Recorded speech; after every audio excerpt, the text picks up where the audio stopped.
It was a fateful decision, one that would haunt Andrew forever. The morning of March 18th was overcast and dreary. Clouds loomed heavy in the sky, and a steady drizzle soaked the ground.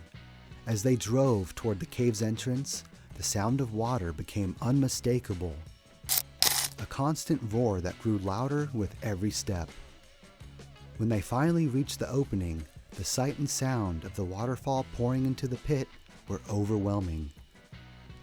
The rain from the previous days had swelled the flow to levels neither of them had anticipated. Andrew paused, considering their options.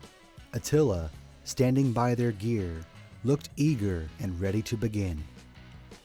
In the car, they had wetsuits that could protect them from the freezing water, but both decided they wouldn't need them. It was a fateful decision, one that would haunt Andrew forever. Despite the loud waterfall, their excitement won out over the caution. They set up their ropes, positioning them directly under the rushing water.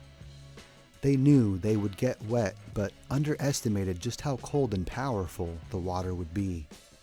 Attila, so focused on starting the adventure, had also forgotten to bring his helmet. Andrew noticed, but didn't insist he retrieve it.